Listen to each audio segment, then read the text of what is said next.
Салом арз мекунам тамошобинони азиз. Ин дарс дар бораи менюи главнаи асосӣ ва амалиётҳои дигаре ки ҳангоми коркарди матн дар барномаи Word лозим мешавад омӯзиш мекунем.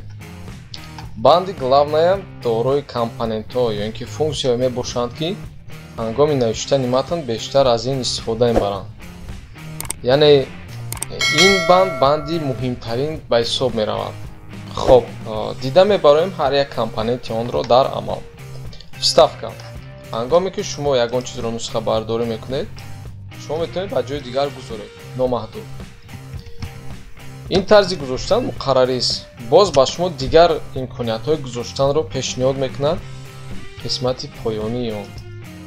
یعنی شما چگونه که همین متن از عیناً به مثل همون گذاشته شود یا اینکه فرمتی اگر این دیگر باشد و این فرمت دیگر ابیدینیت کرده به مثل فرمتی تکستی شما جایگیر میکند به مثل صورت جایگیر میکند یا اینکه تنها متن خالی رو نسخه برداری میکند.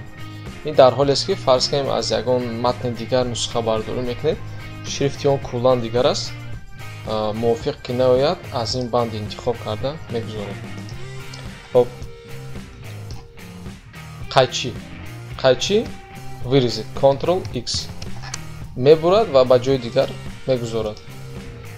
Яъне аз як ҷо ба ҷои дигар кӯчонидани матн, сурат, новобаста кадом элементе ки набошад метавон бурида ба ҷои дигар гузошт. Шотка чи аст? Фарз кардем сатри якуми мо муқаррари аст. Яъне ягон параметрҳо дар ин ҷо додагӣ нашудааст. То ин ки 5 қадами стандартиро мо иҷро накунем қадам ба қадам нишонаашро ба болои ин меорем ва шоткаро интихоб мекунем. интихоб намуда нишонаи шотка пайдо мешавад ва мо интихоб мекунем матне ки ба мо лозим аст. матн намуди ин сатрро мегирад. Яъне нишонаамошро аввал меорем ба ин ҷо шоткаро интихоб мекунем. матн айнан ранги ҳамон шуд. дар ҳоле ки фарз кардем ранги ин агар сурх бошад инам ба мисли ҳамон мешавад. чӣ гуна ки ин аст ба мисли ҳамон ранг мегирад. ин вазифаи шотка. хоб ин бошад копировать Ctrl+C.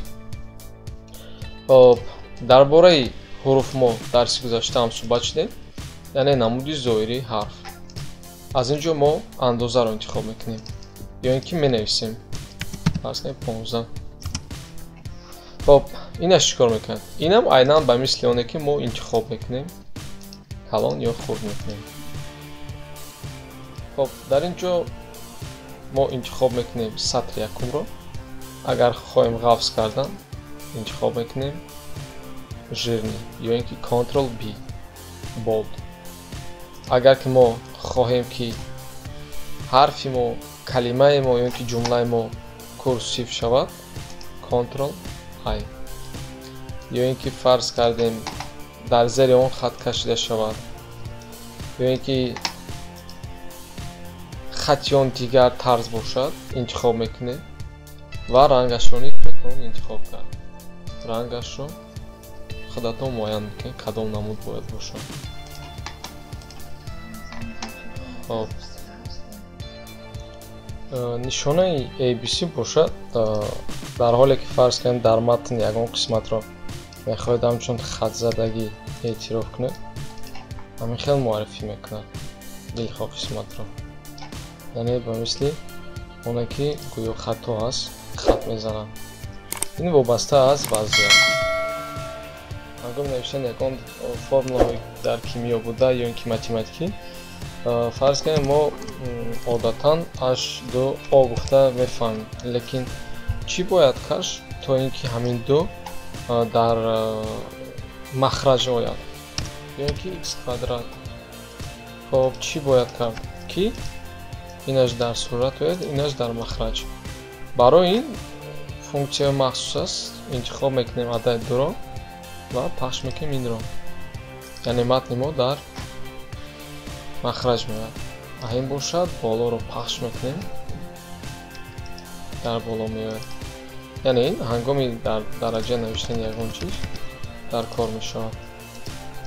ин бошад дар махраҷ ягон чиз навиштам. вақте ки навишта шудед бояд як бор дигар пахш кард то ин ки вайро бекор намуд. хоб инаш аст интихоб мекунем ва аз ин ҷо шумо ҳангоми навиштани фарз кардем ягон реферат кори курсӣ номи ҳамон реферат ё курсиро метавонед ба ҳамин усул орову тору диҳед. яъне навиштаҷоти худро орову тору диҳед бо истифода аз word art.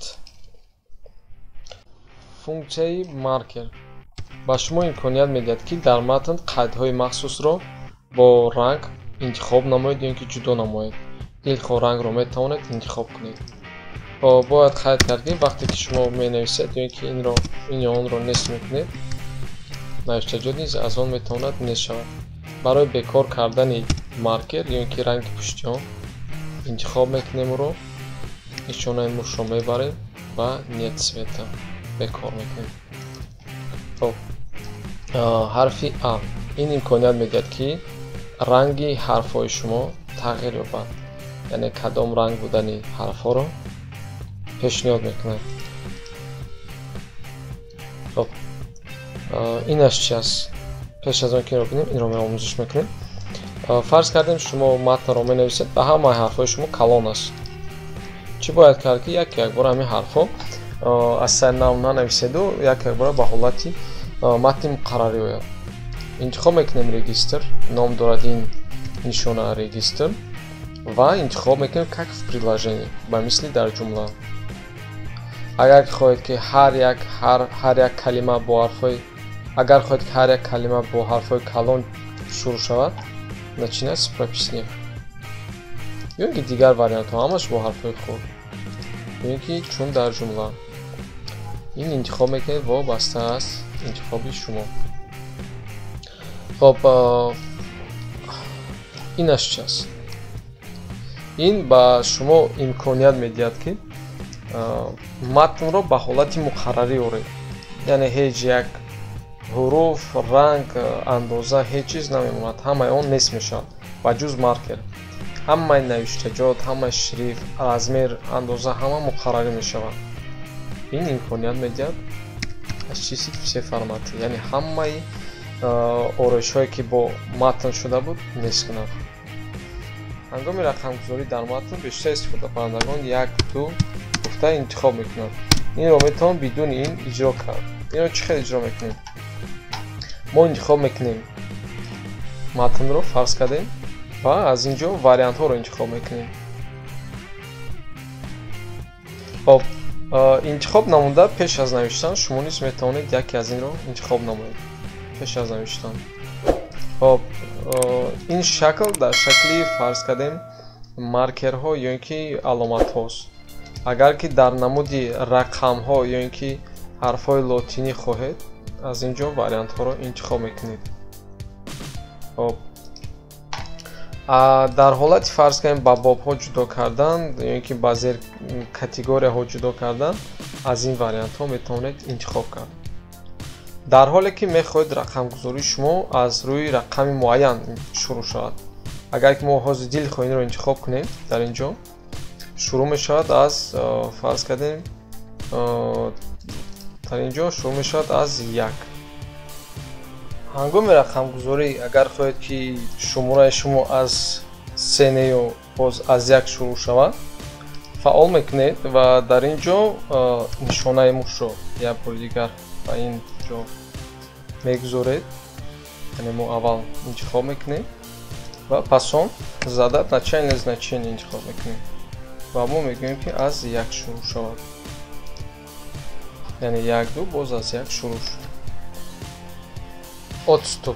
отступ ба истифодабаранда лозим мешавад ҳангоми навиштани ариза ё ин ки фарз кардем матнро ба қисмати паҳлӯи рост барад ё ин ки ба паҳлӯи чап ё ин ки фарз кардем таб ё ин ки пробелро пахш карда набарем як бора ба шумо кӯмак мекунад бурдани матн. инро метавон бидуни отступ низ истифода кард, яъне ҷадвалро кашфал дода мебарем ба ҷои лозима. ҳамин тариқ метавон отступро ташкил намуд. ҳангоми ҷобаҷогузорӣ фарз кардем шумо ягон рӯйхати муайян доред 1 2 3 4 5 ва онро метавонед сортировка, яъне ҷобаҷогузорӣ кунед. ду нави ҷобаҷогузорӣ аст: по возрастам, по убиванию. агар по возрастам кунед аз 1 то 5, по убиванию баръакси ҳол 5 4 3 2 1 ҳамин хел сортировка мекунед. ин дар ҳамон ҳолат лозим мешавад. шумо рӯйхати ягон шахсиятҳоро доред ва мехоҳед ном насаби онҳо аз рӯи фарз кардем алифбо равад. интихоб мекунед по возрастанию, по абзацам, яъне ҳар яки он дар алоҳидагӣ. хоб текст гиред, аз рӯи текст баъд ҷобаҷо мекунад. дар ин ҷо ин аломат ба шумо кӯмак мекунад ки дар куҷо чанд фосила гузошта шудааст аз назар гузаронед, дар куҷо сархат шудааст, инро мушоҳида кунед. ин ҳангоми фарз кардем таҳияи матн ё ин ки аз назар гузаронии матн лозим мешавад, яъне санҷиши матн. фарз кардем агар ки дар ин ҷо 2 маротиба фосила пахш карда шуда бошад, ин аллакай хатогӣ аст ва дар ин ҷо шумо метавонед инро мушоҳида кунед. яъне 2 фосила иҷозат нест. ҳангоми навиш танҳо 1 маротиба тугмаи фосиларо пахш кардан иҷозат асту халос. ва дар ин ҷо мебинед ин аломат маъноеро дорад ки ҷумла ба анҷом расидааст ва ба сархат рафтааст. ҳамин хел метавон аломатҳоро мушоҳида кард. ҳар як аломате ки гузошта мешавад. фарз кардем дар ин ҷо ишораи тарафи рост аст. ин маъноеро дорад ки дар ин ҷо рақамгузорӣ ё ин ки ягон тартибот аст ва дар ин ҷо фосилаи муайянест байни он. ба ҳамин монанд муайян мекунед ба тариқи ин. барои бекор кардан боз пахш мекунед ва матн намуди пешинаи худро мегирад. нишонаи дигар ин заливка аст ки ба шумо имконият медиҳад варақро фарз кардем рангпошӣ кунед ё ин ки дилхоз сатрро метавонд ин ё он рангро пошид ба сатр. аслан ин дар он ҳолат лозим мешавад вақте ки шумо ҷадвал мегузоред ва дар ҷадвали худ ин ё он рангро мепошед.